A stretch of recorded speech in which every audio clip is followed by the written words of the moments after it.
Bismillahirrahmanirrahim. Assalamualaikum warahmatullahi wabarakatuh.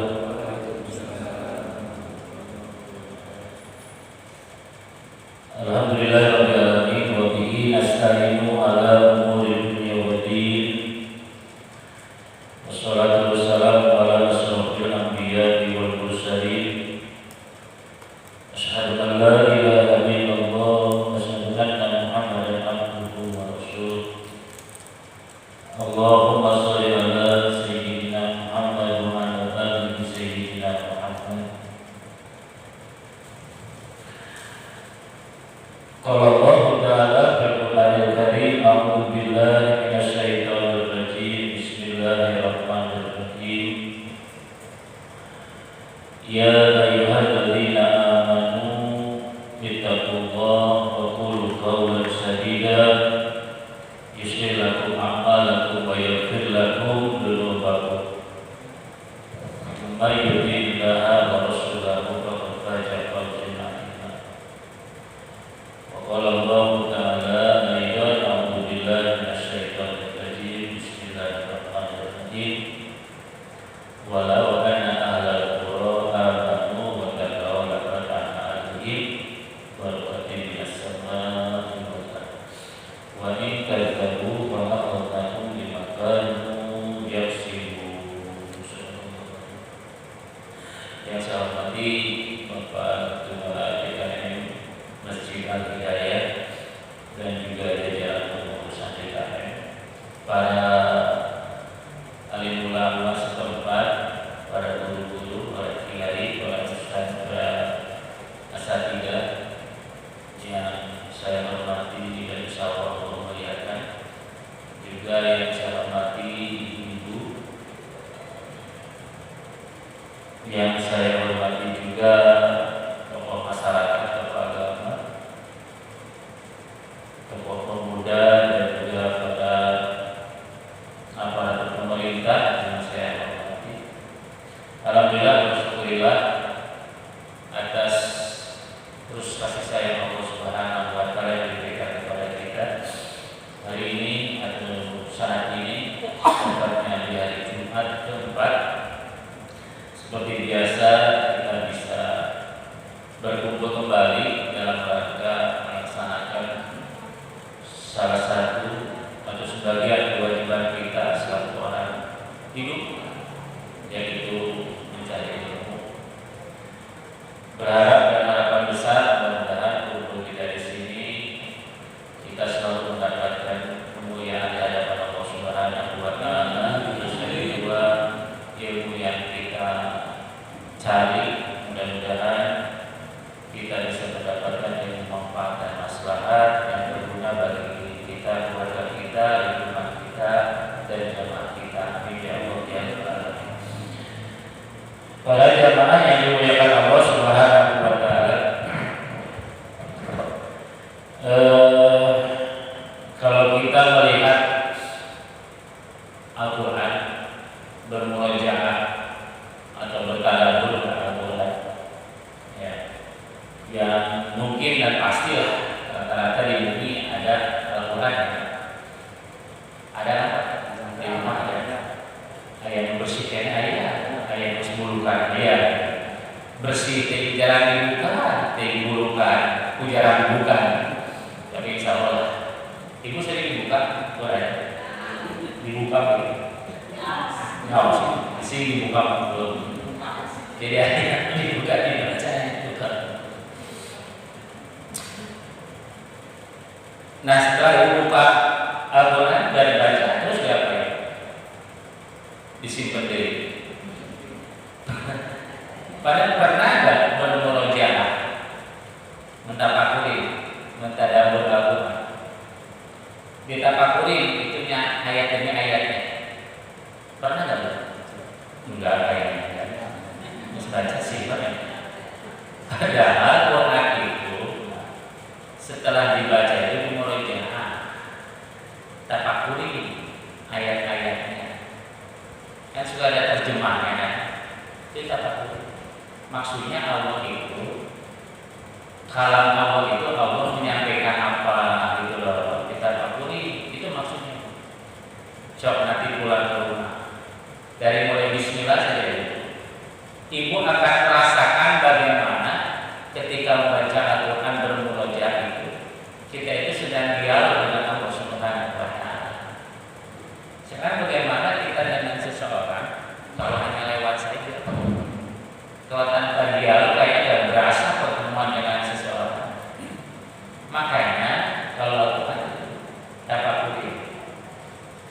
Nah, kalau mentafakuri ayat Al-Quran selama sejumlah 30 juz itu hampir rata-rata semua di dalam Al-Quran itu Allah itu memanggil dan memanggil dengan kalimat ya ayyuhalladzina amanu, ya ayyuhan, manggil sampai puluhan bahkan ratusan. Kalau kita mengambil sebuah makna daripada ayat tersebut, itu kan harfun nida. Harfun nida dengan harf ya. Jadi kalau berbicara harfun nida itu ada harfun nida bil qarib, ada harfun nida bil baqi, ada harfun nida mutawassit. Jadi ada panggilan Allah Subhanahu wa taala yang dekat qarib. Saya misalnya ke Bapak. Kalau manggil dekat kayak ini, panggil kan enggak keras kan ngomongnya. Pak, sini kan. Kalau pertengahan ke Bapak yang di mana? Bapak agak kencang gitu. Tapi kalau jauh panggilannya hei, hai, pasti dengan suara lebih kencang, lebih keras. Nah, kalau kita tafakuri ketika di dalam Al-Quran itu kita lihat ayat-ayat Arab itu Allah itu memanggil dekat enggak ke kita atau jauh. Kira-kira sampai ke sana enggak Ibu Pak Al-Quran? Enggak ya. Kalau kita tafakuri ke sana, Allah manggil itu dekat banget ke kita. Nah, kalau kita mentafakuri harfun itu harap saking sayangnya Allah Subhanahu wa taala kepada kita. Kepada orang yang beriman Allah memanggil menyerukan, kepada manusia Allah menyerukan dan memanggil. Ternyata ujungnya adalah Allah ini mengingatkan dan mengajak menyerukan kepada manusia yang beriman, kepada seluruh manusia adalah diselamat. Supaya manusia ini selamat, supaya manusia ini mulia, supaya manusia ini bahagia. Saya bertanya, Ibu pingin gak disayang sama Allah? Pingin gak dimuliakan sama Allah? Itu Allah tuh saking sayang sama kita.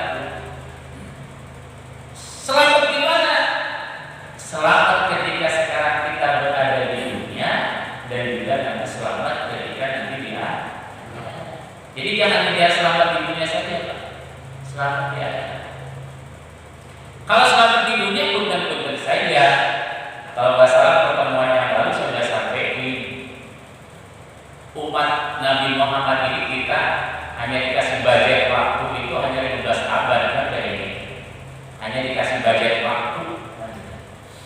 Kalau sekarang sudah 1443 Hijriah, paling cuma interval 50 tahun lagi kan kayaknya. Budget waktu Pak ya. Saya tidak mengatakan kiamat. Cuma memang tidak ada umat lagi selain umat Nabi Muhammad aja. Sekarang rata-rata di sini usia nggak ada yang 20 tahun, semua di atas 40 tahun. Nggak ada lah. Apalagi kan tanda-tanda kematian ini sudah kelihatan nampak di dalam diri kita. Sadar nggak tanda kematian sudah ada dalam diri kita? Sadar ya? Apa? Terbuka duit. Kalau itu boleh meleceh kematian. Bukan.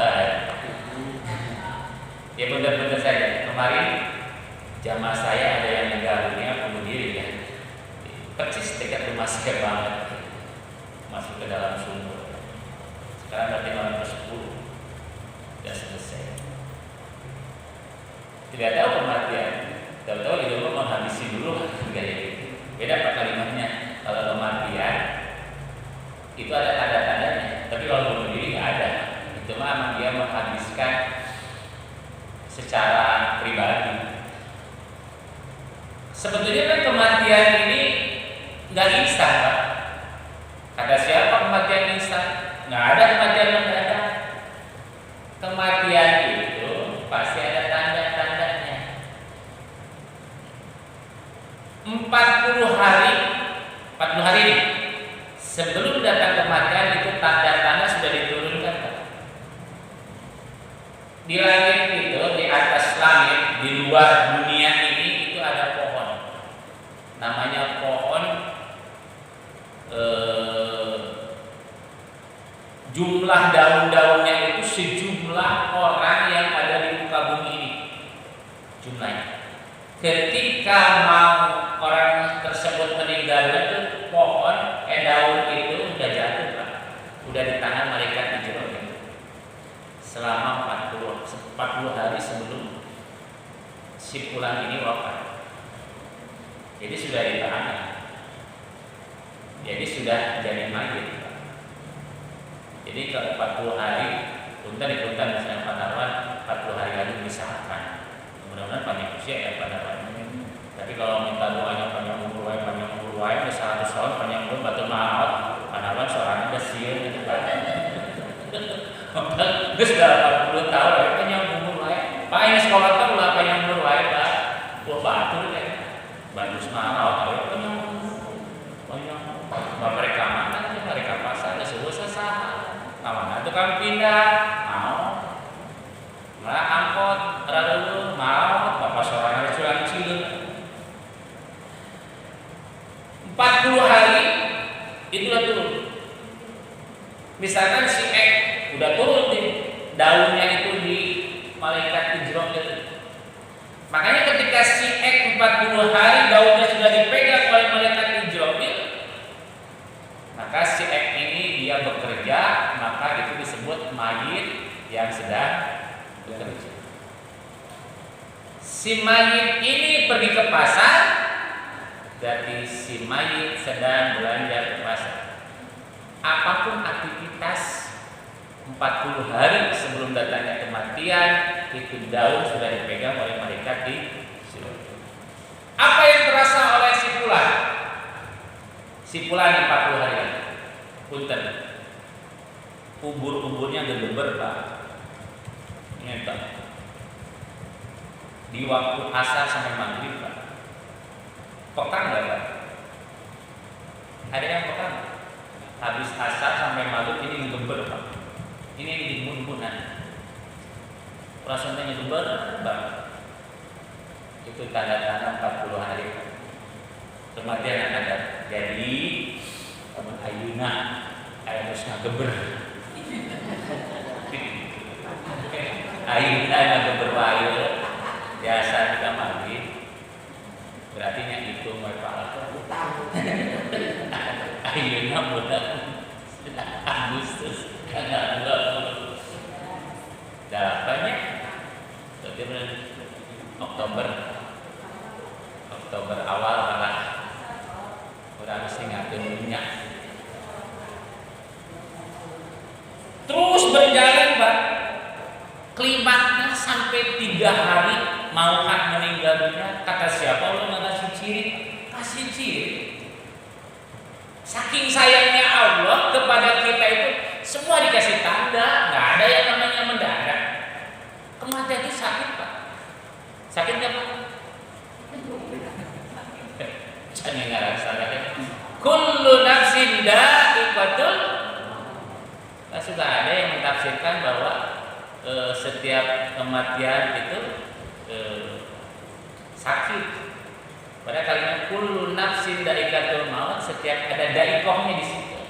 Merasakan, Pak. Merasakan sakitnya gitu. Semua akan merasakan sakitnya.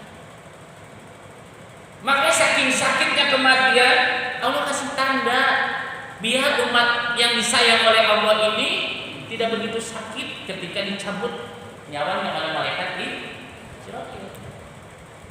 3 hari sebelum kematian datang nih, maka yang terasa akan diangkat nikmat oleh Allah Ta'ala sedikit.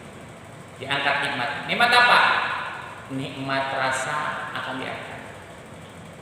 Bentar, parait Bu, ada hari pagi, ada hari tengena, beres sebelah, anger rek level hiji level 2, sudah level 3, level 4, jika PPKM gitunya. angger eta. Sugan hayang cilok goa, dibere cilok goa teu geuna. Hayang baso sugan angger. Mie kocok asa sedep. Ih, diangkat. Ayat geus kitu.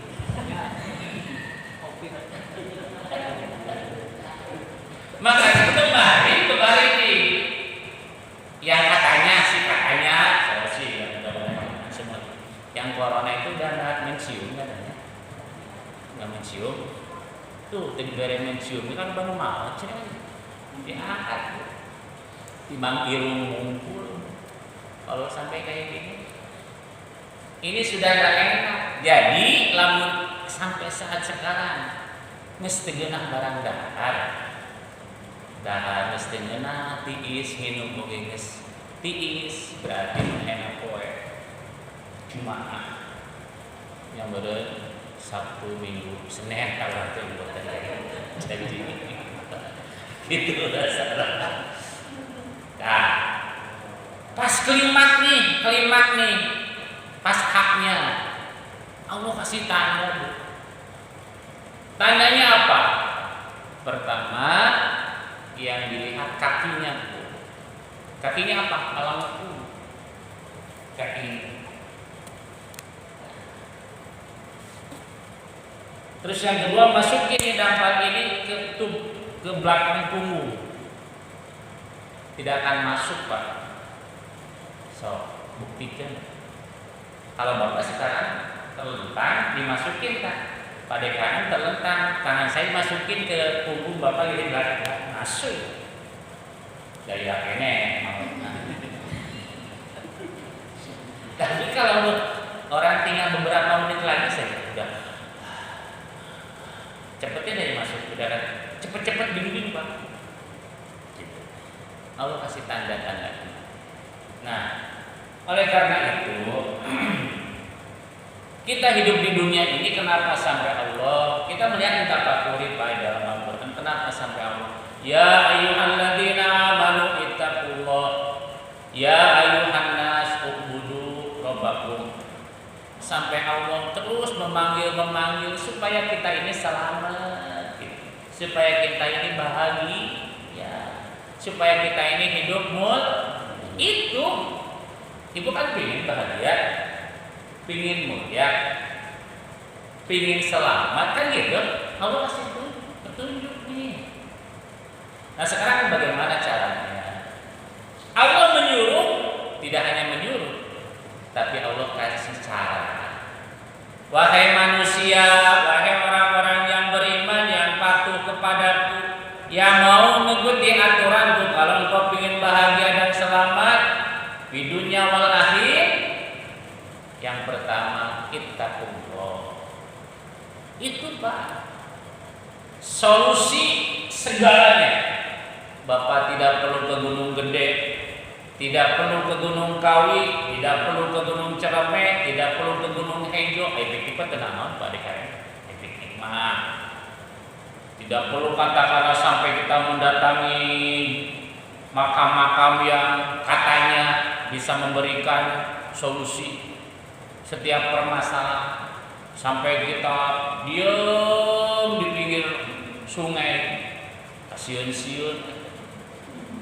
Ternyata solusi mah Allah sudah kasih jalan. Tiap Jumat, ya ayyuhalladzina amanu ittaqullah, taat kepada Allah, selesai. Ittaqullah. Tapi di situnya tambahin haqqa tuqatih, dengan sebenar-benarnya. Terkadang kita baru nyampe taat saja sebenar-benarnya belum. Pada haqqa tuqatih, dengan sesungguh-sungguhnya. Di mana? Haitsu kunta, dimanapun kamu berada. Jadi dimanapun kamu berada, dimanapun kamu kasabnya, sesungguh-sungguhnya takwa jalanin gitu. Jangan di masjid saja. Dimanapun kamu berada, di tempat kerja, haqqa tuqatih, dengan sesungguh-sungguhnya.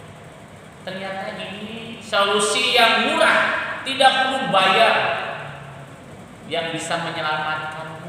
Jalankan semua perintahku, jauhi semua laranganku, al-imtisalu awamirillah wa istinabun nawahi, maka kamu akan mendapatkan kebahagiaan di dunia wal akhirat. Dan yang kedua adalah bagaimana kalau kita ingin hidup bahagia mulia selain takwa kepada Allah Subhanahu wa taala. Kita merujuk dalam kitab karangan Imam Syafi'i, Al-Manaqib Al-Imam Syafi'i Al-Baihaqi, bahwa Imam Syafi'i itu menyampaikan kalau orang dikatakan mulia di hadapan Allah, orang-orang yang disebut mulia di hadapan Allah itu seperti apa? Orang tafakurin, ada nggak dalam diri kita? Kalau nggak ada, cepat 3 hal ini kita jalankan. Yang pertama, orang yang disebut mulia di hadapan Allah Subhanahu wa taala, yang pertama itu adalah kitmanul fakir. Kitmanul fakir, dalam diri kita ini menyembunyikan kefakiran, Pak. Hatta yadunun nas, di hadapan manusia. Padahal dia itu punten-punten saja banyak masalah, tetapi dia pintar menyembunyikan. Cek paribasa lama, dia tidak punya apa-apa, fakir gitu. Tapi dia tidak memperlihatkan kefakiran. Jadi happy kelihatannya. Jadi orang tidak melihat bahwa dia memang kekurangan. Jadi terkadang kan kita itu suka menampakkan kekurangan, seolah-olah ingin dibantu. Nah, ini yang disebut orang mulia itu adalah yang mempunyai sifat bisa menutupi kefakiran,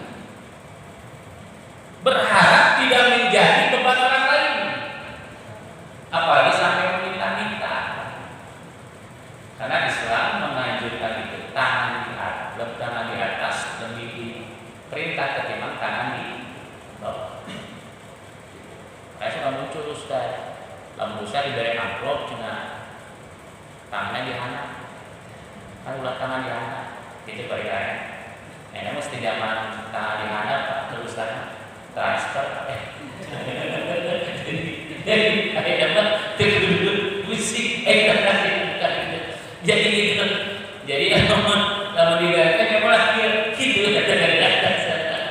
Jadi Pak, boleh sekarang Bu, misalkan kita kekurangan di rumah, apalagi tanggal tua sekarang kan paham ya.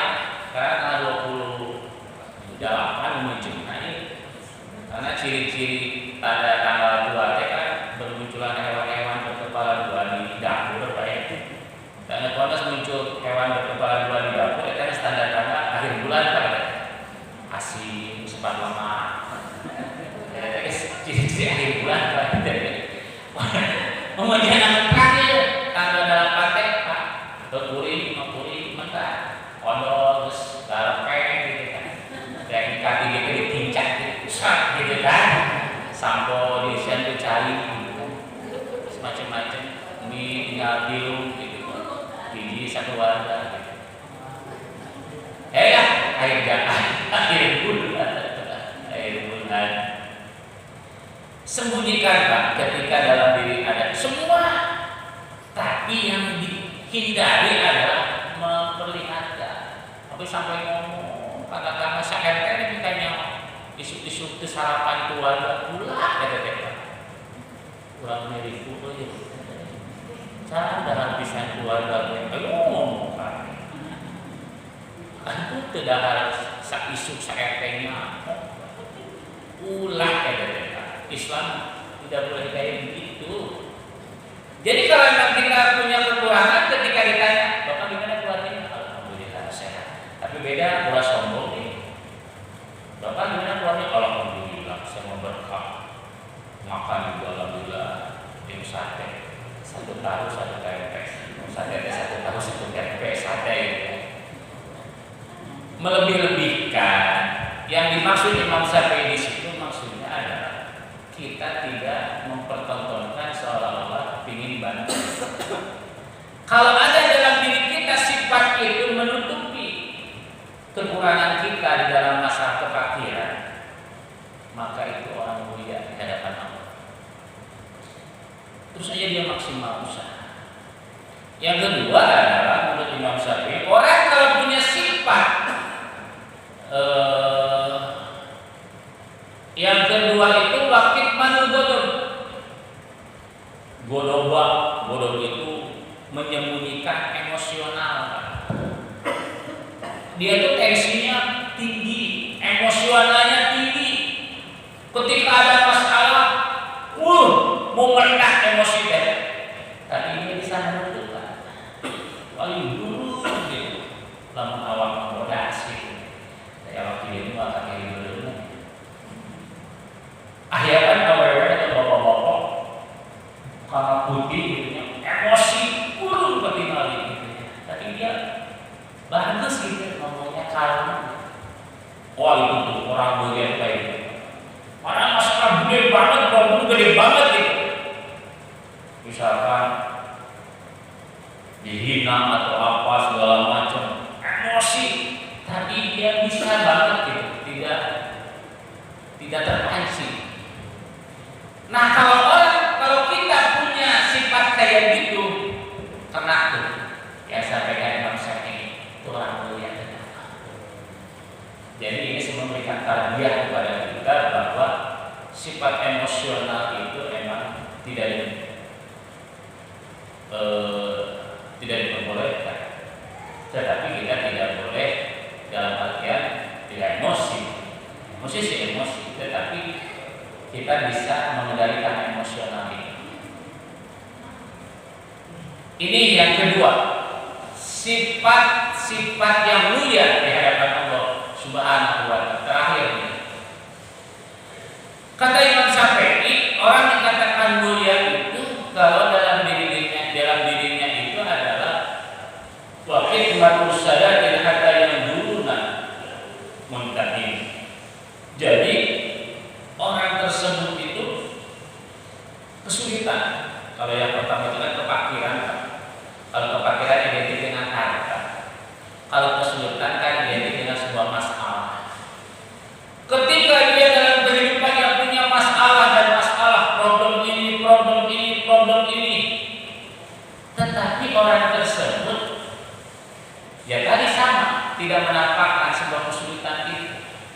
Kalau yang ekonomi tidak menampakkan kendala ekonominya, kesulitan juga tidak menampakkan kesulitannya. Dia misalnya ada jamaah lewat dia di rumahnya itu, Panarwan lewat, dari KM lewat, Pak RT lewat, Mas kenapa begini terus?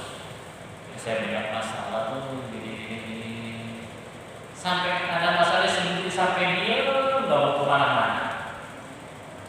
Nah ini yang kurang bagus. Sehingga kelihatan banget ada kesulitan itu menampakkan banget gitu loh. Gairahnya nggak ada, wajahnya kelihatan pucat. Memang sih ada hadis sih. Ada itu di akutun batinnya. Jadi dohir itu di mana hati. Jadi kalau ada masalah orang itu kelihatan dari wajah. Kalau emosional tinggal dulu. Kalau mau duit pada ini semeringah, racun, bohong. Tangan orang racun. Jadi anak-anak kolot, tapi kahali seperti terus gitu. Jadi kan itu yang bagus itu ada masalah, nggak ada masalah itu happy orangnya Pak.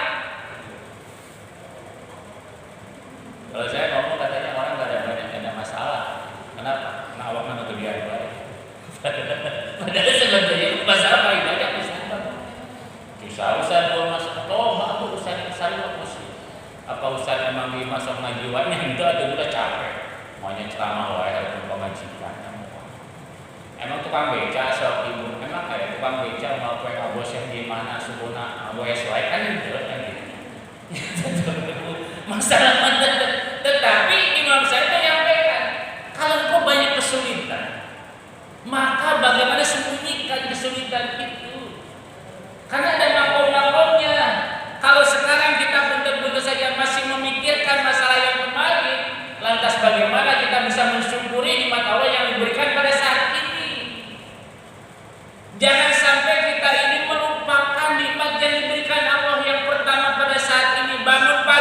alhamdulillahirabbil alamin. Jangan langsung bangun, ulangi masalah kemarin.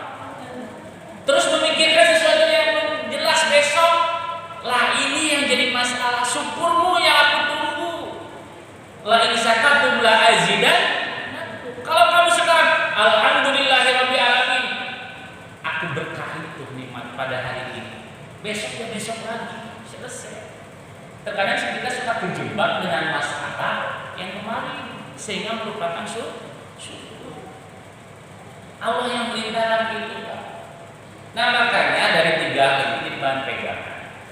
Allah menyuruh kepada kita supaya mengikuti perintahnya, karena Allah sayang kepada kita supaya bahagia, selamat, mulia hidup di dunia dan di akhirat. Yang pertama adalah patuhi perintahku. Selesai itu. Kalau kamu istiqomah benar-benar dalam takwa, ma'yattabillah yaj'al lahu makhraja wa yarzuqhu min haitsu. Kata siapa? Allah. Allah kasih jalan, kasih solusi yang tidak disangka. Itu, Pak.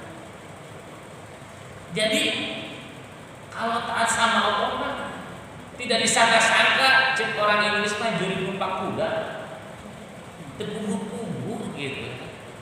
Iya ya. Dulu ada orang tampan banget, Pak. Kasep, titel, dokter, harta, oke. Tapi belum punya istri, Pak. Dia ngedoa terus ngedoa. Kenapa jodoh nggak datang juga gitu? Tapi kan dia terus berusaha. Akhirnya ada yang ngasih tahu, cobalah kamu ziarah ke tanah suci di Raudhah sana, tempat mustajabah, berdoa, insya Allah dikabul. Dia berangkat, nggak ada kendala dengan keuangan, berangkat di Raudhah dia berdoa, ya Allah berikan aku jodoh yang solehah. Dulu kan bapak ngedoa kayak gitu kan, udah yang untuk istrinya. Ibu dulu kalau ngedoa mintanya yang gimana, yang soleh atau yang tampan, yang kaya? Suami saja gitu kan. Ya, suami saja yang dia hasilnya gitu kan. jadi nggak ada berkumpulin, jangan nggak ada berkumpulin kan. Ya Allah berikanlah aku istri yang soleha. Ternyata lain salah, ada kumpulin. Oh ya Allah berikan aku istri yang soleha. Asar gitu nih, maghrib terus, isya terus, subuh dikabul Allah. Nah, datang ini sore kan. Mantap kan ada belum komplit.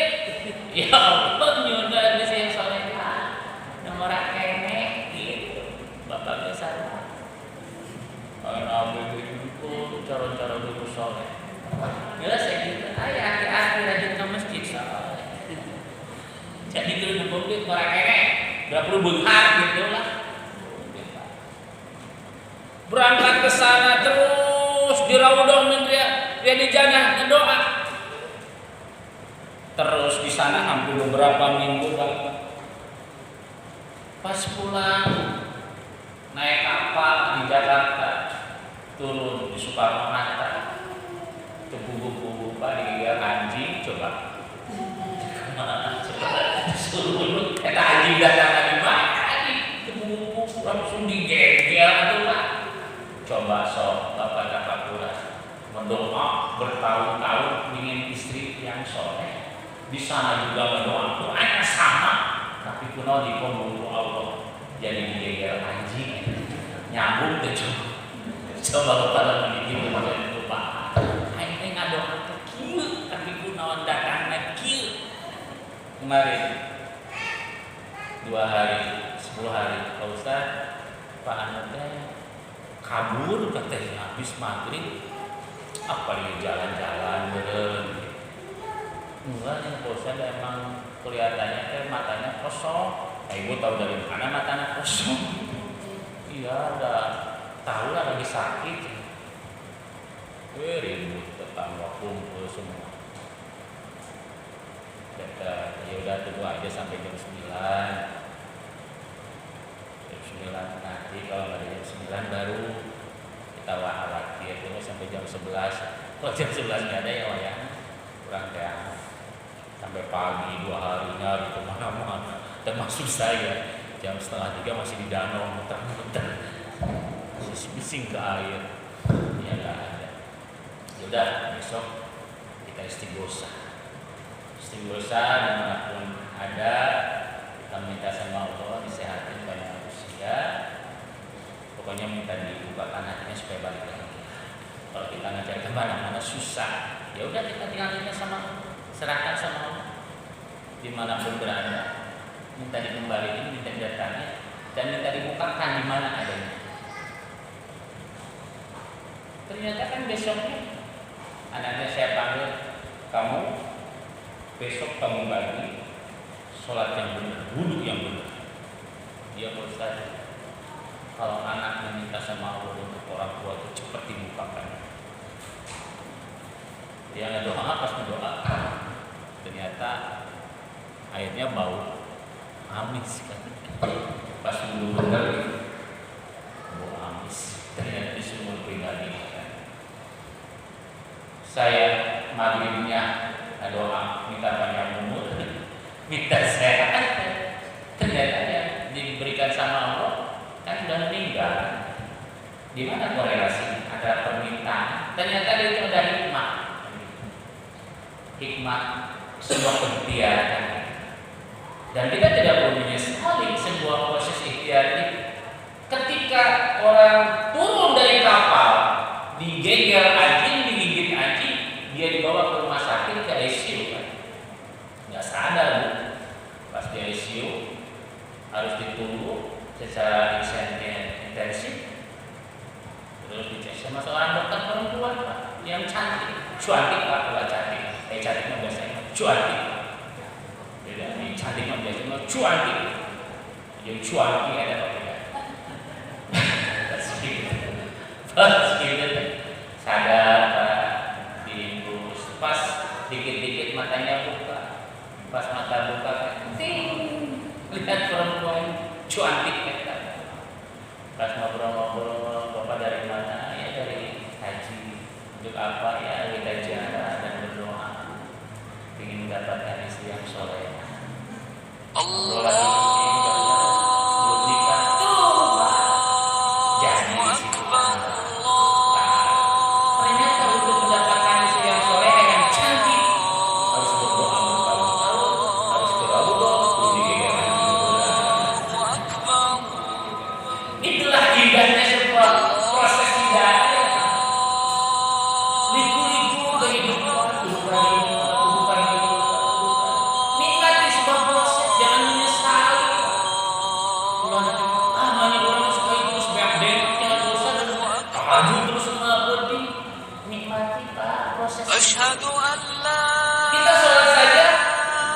Waktu ahli tapi sholat, perintahkan ahlimu untuk sholat. Sholat itu berat, tapi apa? Wassobir alaiha, sabar dalam melaksanakannya. Itu pak. Orang yang kesel menyentuh sama Allah gitu, tapi sabar. Kita juga dalam proses ikhtiar kayak gitu pak. Indahnya ikhtiar kayak gitu. Karena apa? Maksimalnya ikhtiar tidak akan mengkhianati sebuah hasil. Itu pak harus dipahami. Nah inilah sebetulnya kalau dalam diri kita ada sifat yang tiga itu, menurut Imam Syafi'i, maka kita ada orang yang sudah mulia. Kalau yang belum, jadi mulai sekarang kalau kita kekurangan ekonomi, jangan memperlihatkan seolah-olah kita punya ibadah. Yang kedua, ketika kita emosional, berusaha sekarang bagaimana kita ini bisa menunjukkan emosional, bisa mengendalikan amarah kita. Dan yang terakhir, ketika ada kesulitan yang sangat berat, jangan menampakkan kesulitan itu seolah-olah kita tidak punya masalah. Kalau dalam diri kita punya hal tiga itu, insya Allah mudah. Baik, apa yang dimuliakan Allah Subhanahu wa Ta'ala. Ada waktu 10 menit kita akan melanjutkan bahasan kita Kemarin kita sampai kepada wasiatnya baginda Nabi besar Muhammad Sallallahu Alaihi Wasallam kepada Sayyidina Ali Sallallahu Alaihi Wasallam. Kemarin wasiatnya Rasulullah adalah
tugas MUI adalah bagaimana mengayomi umat, mengarahkan umat, menjaga umat. Nah, artinya di sini sebagai pewaris para nabi, maka menyampaikan risalah para nabi, kan gitu. Nah, kita sekarang selaku umatnya, karena nabi tidak ada sekarang, semua nabi tidak ada. Goyang kata mulai nabi yang ada, tidak ada lagi nabi selain aku yang terakhir kata Rasulullah. Jadi sekarang dengan adanya keterangan itu memberikan hukum bahwa tidak mungkin ada nabi lagi sampai hari kiamat. Itu nggak ada. Jadi kalau ada yang mengaku nabi, berarti ada larangan nabi. Kan sekarang banyak nabi-nabi yang mengaku nabi. Bahkan hasil survei membuktikan di Indonesia paling banyak nabi sekarang. Beberapa nabi kan telah ditangkap oleh Indonesia kan. Puisi yang paling jago itu sebenarnya puisi Indonesia. Yang paling jago, misalnya ke nabi, misalnya ke malaikat, bisa lihat Eden, terus Musade. Paling tahu, hebat puisi kita bisa orang-orang. Nabi Muhammad gitu. Dan kalau kita jauh dengan para ulama, buktiin saja. Kemarin saya sampaikan di sini. Kalau kita jauh dengan para ulama, maka bencana akan datang, musibah akan datang terus bertubi-tubi.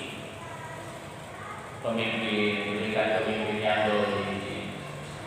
Banyak orang meninggal tidak membawa iman dan Islam. Bila semuanya berubah, dia rujuk kasih diangkat kasarnya, banyak pengangguran di mana-mana. Ini salah satu. Coba kalau dekat dengan para ulama, maka diberikan keberkahan dalam kehidupan. Itu kunci.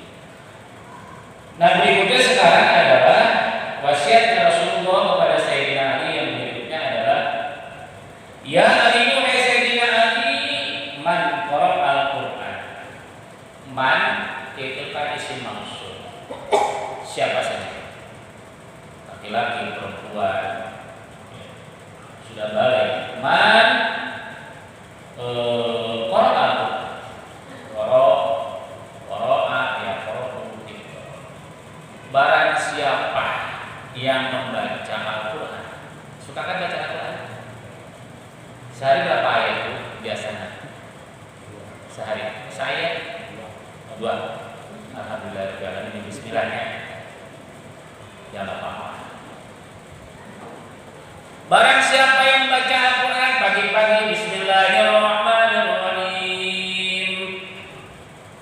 Alif Lam Mim. Sadaqallahul Azim. Tenang. Bismillahirrahmanirrahim. Dzalikal kitab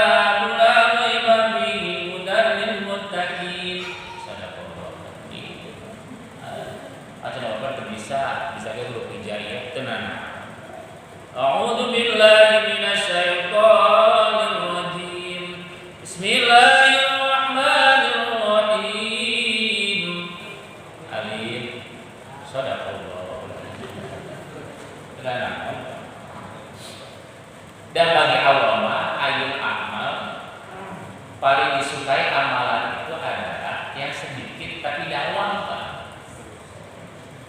Ali disukai ali gitu. Gawe ali geus gawe ali. Rek sare ali geus sare ali. Pemajikan kan Pak, ali teh mana aya ali. Ali dengan harus apa kayak persepuhan hanya lah alih itu sajud gitu. Jadi lalu sehari sajud berarti satu lagi barang siapa yang baca Al-Quran, insya Allahnya semua kita baca Al-Quran siapa ya? Tapi awas walam yuhilla halalahu walam yuharrima haramah. Nah, tetapi dia walam yuhilla halalahu, dia ini tidak menghalalkan apa yang dihalalkan oleh Al-Quran. Kalimatnya walam yuharrima haramah, dan tidak mengharamkan apa yang diharamkan Al-Quran. Maksudnya gimana? Tafsirannya, ketika Al-Quran ini menerangkan bahwa ini halal, tapi kita tidak menghalalkan. Kata Al-Quran ini halal, tapi kita tidak menghalalkan. Ini namanya bertolak belakang, melenceng dari Al-Quran. Dulu cek Al-Quran kita halal, tapi sama kita dianggap haram. Dulu cek Al-Quran kita haram, itu kita disebutkan remang-remang. Kalau ada dalam prinsip hidup seperti itu, apa ancamannya? Karena minal ladina nabadu kitab wa wara'an dzikri, maka seolah-olah orang tersebut itu membelakangi Al-Quran. Cek orang sudah tukang ngomong, Pak. Tahu tukang ngomong? Apa aja tukang ngomong? Ngebelakangin Al-Quran. Padahal dia rajin baca Al-Quran, pagi-pagi Yasin wal Qur'anil hakim innaka laminal mursalin sampai turja. Siangnya rajin, tetapi kata Al-Quran haram. Jangan salah mengatakan kata Al-Quran wala taqrabu zina fa innahu kana fahisha. Janganlah kau mendekati zina. Kalau yang dilarang sama Al-Quran berarti haram, kita mendekati. Nah, itu yang disebut bertolak belakang. Zina itu Pak, jangankan melaksanakan, mendekatin aja nggak boleh. Selesai Pak. Kenapa? Karena kalau mendekati aja akan muncul sebuah fitnah Pak.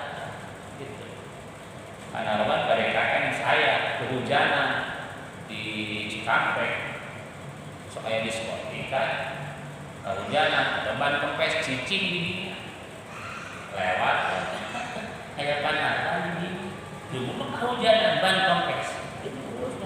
Apalagi sekarang zaman canggih hebat. Saya lihat Panarwan jam 10 ada kondisi seperti coba ya. Makanya Bapak kalau ban kempes Pak tinggal digelar turun di mana dia? Tadi di mana tadi? Wah, di seperti banyak. Ini tuh kamar suka jero ulah suka jero. Ini bahaya jadi fitnah, Pak. Kenapa tadi saya ngaji kita mentorol hadis?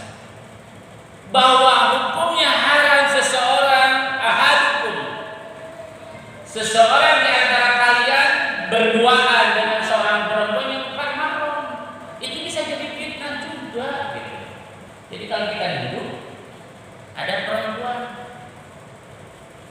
orang kan nggak tahu kita ini nggak kenal sama dia, tapi taunya orang lihat kita ini sama perempuan, jadi fitnah. Tadi dengan Pak Ustadz dengan duaan gitu di Sinar Kasih. Yang salah siapa? Ya saya. Kenapa? Diem ke perempuan itu. Itu. Pak Ustadz nggak bonceng, bunga panjang. Segala si Nur Hasananya. Nu mana? Bumbu si Nurdin kita bunga panjang. Gitu. Jadi itu bisa jadi fitnah gitu. Nah, kalau Al-Quran sudah melarang, ya larang kita juga mengatakan nggak boleh.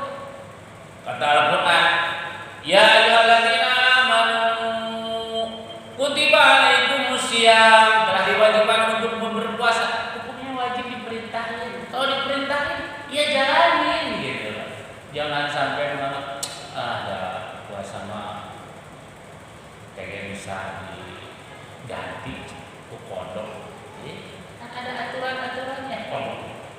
Nah, jadi wasiatnya Rasulullah pada Sayyidina Ali memberikan kejelasan kepada kita.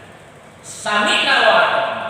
Ketika Al-Quran menyuruh untuk itu halal, halal kita berbuat. Ketika Al-Quran mengatakan halal, ya halal, tidak ada rukhsah. Gitu loh.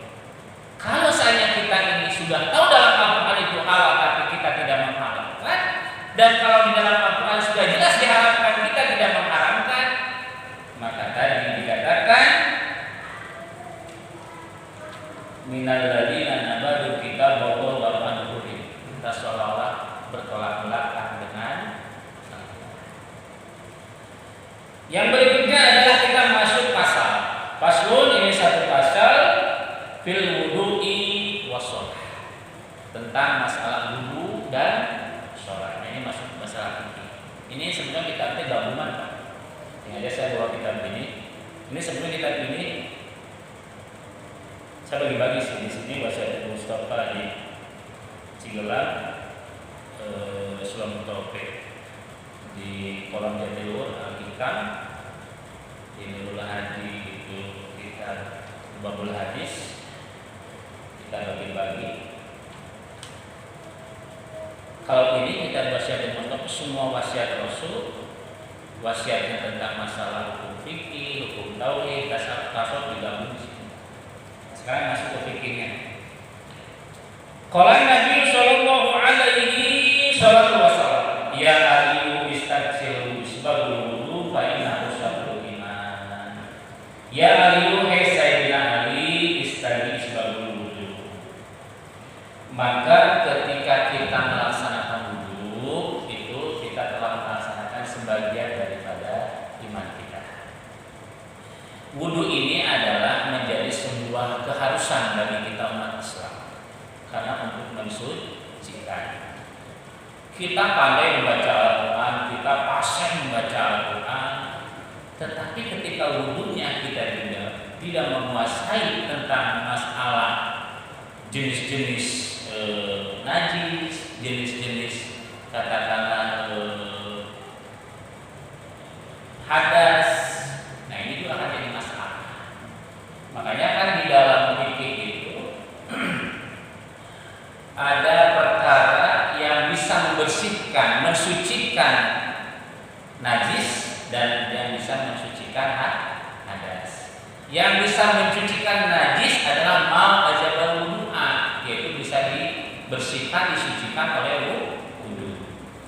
Kalau yang bisa disucikan oleh hadas itu seperti junub.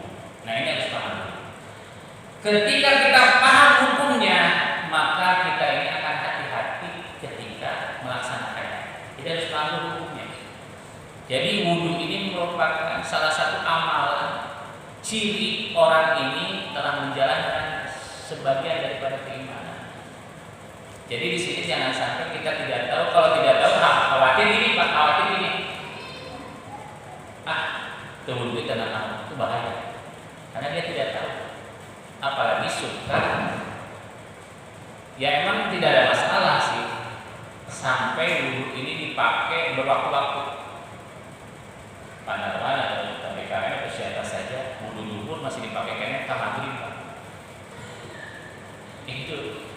Ya sebenarnya tidak masalah kalau memang tidak batal mah gitu.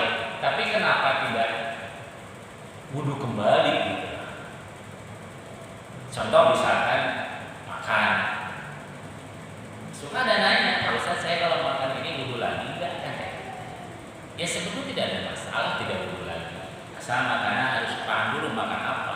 Makan jengkol sa putih mah ya wayahna sudah gigireun urang beunga adanya kan nambeuna gitu. Sesuatu yang makruh wayahna, tapi di bang ada sayur atau kolak ya tidak masalah gitu. Misalkan waktu puasa kita wudu buka gitu kan, masuk sholat maghrib gitu, ya itu mah tidak ada masalah. Tapi bagusnya mah wudu lagi itu bagus kan ya. Jadi harus tahu dulu. Jadi ini merupakan sebagian daripada keimanan.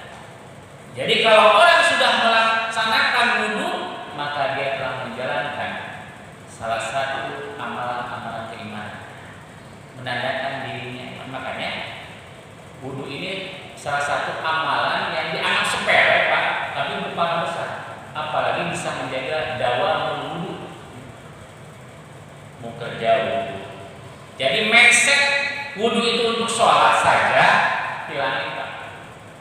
Wudhu itu harus dijaga. Apalagi kalau kita sedang meninggal dunia, sedang dicabut nyawa, kita dalam keadaan suci Pak. Subhanallah. Tenang Pak, kalau kita wudhu terus batal wudhu di dalam kesucian terus, tidak berat Pak. Apalagi mau tidur Pak, ibu kosong sebelum tidur wudhu Bapak, itu bagus Pak. Bersetubuh wudhu soleh, udah kan insya Allah soleh. Itu mulai dawami Pak sekolah, kemarin sekolah tuh beberapa barangkali waktu muda belum masih jahiliyah, belum ingat wudhu gitu. Akhirnya mana sekolah wudhu Pak, mau bersetubuh teh wudhu. Pula yang nom bebek pula wudhu Pak. Besoknya nom bebek. Kenapa nom bebek? Ayo ayah. Wudhu. Nyaman kuku bima. Kenal kuku bima. Dikocok. Nyaman jambe ngorah. Kita dulu tanya budak. Nyaman kuku bima. Pas lahir kita budak teman pokoknya. Ditanya tidak kuku bima. No puyu. No kesuruhan yang udah. Wudhu Pak, wudhu. Udah lahir nyaman Pak. Golosor pantesan orang udah bariung itu tapi si balak kalau dididiknya yang bebek. Udah wudhu. Jadi mindsetnya gitu ke pasar wudhu. Berapa lagi berapa Pak serta harumpan kayak hubungan itu udah bisa hubungan pacaran tidak ada ta'aruf kenalan kudu kenalnya tuh hanya ada juga pemajikan kenali bebek bobot jadi segala-galanya kudu apa kan ciri-ciri perempuan yang baik untuk dinikahi itu kan punya 4 ciri. Tunkahul mar'ah dengan bani lidiniha, di anas hadiha, di muslimah, dari amaliha, di anas keturunan nasabna kudunya harta bapak nasab buga kabuku orang mana apa ngarana teuing wah wanita gelap gitu kudu jelas keturunan nasab gitu cara. Nah jadi wudhu arupan dan perkenalan ta'aruf. Jadi sesalamannya mau nempel Pak. Tuh. Dibonceng gitu dah. Kunaon gada wudhu, mohon aja ada wudhu. Mau akan ajina sih. Yang mau tuh rokok cuma wudhu. Rongeng, ribu. Zaman ayeuna. Pakai motor rongeng. Ribu ada di mana ayeuna? Itu yang berikutnya adalah faidah awal berkala tusriful ma'i, dan ketika wudhu faidah awal berkala tusriful ma'i ulah batin cainan Pak, jangan terlalu banyak air Pak. Wudhu pokoknya kayak suci wudhu pakai sabun lain wudhu pakai sabun mandi Jadi sebetulnya wudhu itu yang tidak diperbolehkan terlalu banyak kan menjadi makruh. Kalau mentang-mentang China semprot. Ini tidak dicontohkan oleh Rasul. Jadi ada batasan-batasan khusus. Sekarang saya mau tanya, kalau segini wudhu bisa nggak? Bisa. Karena wudhu itu bukan membersihkan. Wudhu itu mensucikan. Sekarang saya mau tanya, setiap anggota wudhu disucikan berapa kali usapan? 3. Apakah tidak menjadi hukum wajib? Tidak. Yang wajib yang mana? Yang pertama. Nah itu ngomong terkadang itu. Yang wajib yang mana? Yang pertama. Bismillahirrahmanirrahim. Baca dan menyaksikan kuliah kan gitu. Ini yang wajibnya ini Pak yang pertama. Yang kedua menyempurnakan wajib itu. Jadi yang pertama yang harus suci dulu Pak. Biar menjaga ketika airnya sedikit maka ini telah suci. Gitu loh. Ya kita kan tidak mengukur normal Pak. Daerah-daerah tertentu mungkin kekurangan air kan gitu. Nah ini harus kita pahami ketika wudhu itu. Makanya Rasul menyampaikan kepada Sayyidina tentang masalah wudhu, batasnya firman, jangan terlalu banyak gitu. Karena wudhu itu mensucikan bukan membersihkan gitu. Karena membersihkannya sebelum mensucikan. Sekarang pagi-pagi Bapak bangun pagi subuh mau wudhu. Kan pertama adalah punten-punten saja kan cuci muka dulu, dibersihin dulu Pak. Kalau Bapak langsung wudhu itu nggak kebersihin Pak. Punten, ini masih kotor, mulut masih kotor, ini masih kotor, nggak bisa kejangkau oleh wudhu Pak. Jadi dibersihin dulu, gigi disikat dulu, kumur-kumur dulu, dibersihin dulu, ini dibersihin, tanah baru wudhu mensucikan. Jadi kotorannya sudah hilang duluan, dibersihkan gitu. Cuma suka syarat tafsir, wudhu itu seolah membersihkan. Ya nggak bisa, wudhu pada airnya juga dibatasi. Itu yang harus dipahami. Nah jadi ini wasiat Rasulullah kepada kita semua tentang masalah wudhu. Terakhir adalah faidah faraqta minad duhuri faqra'ina anzalnahu fi lailatul qadri min ba'da ghusl qadamaini asra maratin.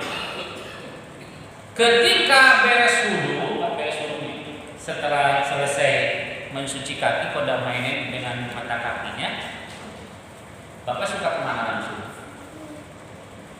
Ke mesin atau kemana? Nah, ketika beres, ini ngaji namanya ngaji roti, biar dipakai. Ketika beres wudhu, maka kita berdoa. Doanya kenapa? Apa? Asyhadu alla ilaha illallah wa subhanaka ini kuntu. Apa itu doanya? Coba bismillahirrahmanirrahim. Asyhadu alla terus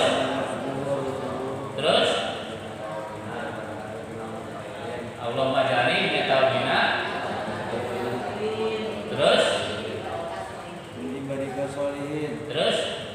segitu. Maka Bapak ada tambahan dari tempat wudhu menuju tempat sholat, kemana saja sholat, masjid atau misalnya ke rumah gitu. Maka selagi berjalan itu kita membaca inna anzalnahu fi lailatul qadr. Itu wa ma adraka lailatul sampai selesai. Jadi tidak banyak bicara kalau habis wudhu menjaga ini dalam bersuci. Maka ketika kita menjalankan amalan itu, kata Rasulullah SAW 10 kali ya bacanya. Itu kan batasan kalau misalkan kalau dekat ternyata kalau sehari ini sampai ke masjidnya nggak usah 10 kali. Misalkan kalau jalannya jauh, misalkan menaruh di sana, nah jalan sampai. Tapi kalau ada yang nanya ya dijawab. Jangan usah Pak, pentingnya saya lagi baca doa. Ya tetap dijawab ini mah jangan terus sampai ke tempat sholat, maka Allah Subhanahu wa ta'ala menghilangkan beban yang ada dalam dada kita, kebingungan, kesusahan. Apalagi ada doa. Ini doanya gratis sama saya, nggak perlu bayar ya. Kalau Bapak berangkat kerja kemana-mana suka ngegeber, ada masalah apa gitu, tak Pak, sok baca 3 kali sampai selesai hilang. Allahumma sholli ala qulubina Muhammadin wa ala ali sayyidina Muhammad. Ya Allah, tenangkan insya tenang. Tidak mungkin lama. Suka ada kayak gitu kan didengar. Enak gitu kan? Was-was. Cepet Pak. Astagfirullahaladzim. Allahumma sholli ala qulubina Muhammadin wa ala ali sayyidina Muhammad. Gitu Pak. Allahumma sholli ala qulubina Muhammadin wa ala ali sayyidina Muhammad. Apalagi ditambah habis wudu kita membaca inna anzalnahu fi lailatul qadri wa ma adraka ma lailatul qadri sampai selesai. Dihilangkan kebingungan, dihilangkan pemikiran-pemikiran yang katakanlah membuat beban dalam diri. Itu cara ketika kita selesai melaksanakan wudu. Dan terakhir, biasanya kalau wudu kita ini sering pakai anduk diusap kesulit. Gitu. Padahal bagusnya mah jangan, walaupun emang itu tidak dilarang. Tetapi bagusnya mah air wudu itu selalu nempel. Bagi kalau punya janggut ada panah. Kalau air wudu masih nempel di janggut, maka sampai kering itu istighfar ampunan Allah masih diberikan kepada orang itu. Spesial yang punya janggut. Itu berubah. Belum diusap bagus ya anu. Iya sebetulnya tidak ada larangan. Tidak ada larangan karena kalau airnya kalau sudah mensucikan itu tidak ada larangan katakanlah mau dikeringin pakai apa tidak jadi makruh. Tidak jadi makruh. Walaupun ada pendapat itu memang tidak kuat. Karena emang sudah mensucikan tapi disunahkan tetap basah. Tetap basah. Kan biasanya kalau yang basah itu nempel di rambut-rambut. Kenapa betul-betul? Kenapa kalau mencuci ini ada dua pendapat. Pertama gini saja, yang kedua ada ke bawah sini. Gitu. Yang pakai yang mana? Kita ngambil supaya air ini supaya tetap basah. Yang lama. Kalau digini saja kan cepat kering. Tapi kalau kesiniin itu masih basah di rambut. Jadi nanti ketemu dalam kitab ini bahwa air yang masih nempel di dalam bulu itu baik di rambut maupun di janggut atau di kumis, maka itu ampunan Allah masih diberikan. Malaikat masih mendoakan supaya dosa-dosa orang tersebut yang airnya masih dalam janggut dan rambut itu diampuni oleh Allah SWT. Kenapa disunahkan ngurus janggut Pak? Walau hiji mah cabut Pak. Hiji mah ngewak depan ada sekeliling. Oh iya mana lagi itu orang-orang mana? Hiji dua dipanyakeun keropen depan tes. Nanti halina. Oh iya panjang bagus.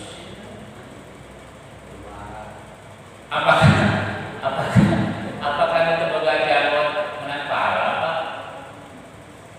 Yang benar itu saya yang cuma beda jumlahnya. Nah jadi itu Pak untuk masalah wudu dan sholat. Para jamaah yang dimuliakan Allah Subhanahu wa taala, itu saja untuk pertemuan rutin di minggu keempat tentang masalah hukum bagaimana kedudukan wudu. Yang kedua adalah bagaimana kaifiat wudu. Tadi baru sampai kepada hukum pertama para tusrifil mati, tidak boleh banyak airnya, maksudnya banyak sih kelebihan. Yang kedua adalah kaifiat ketika kita selesai wudu maka dianjurkan membaca surah Al-Qadar. Maka akan dihilangkan beban kebingungan yang ada dalam diri kita. Itu saja. Barangkali ibu ada yang tanyakan. Cukup. Ya, kata kiai saya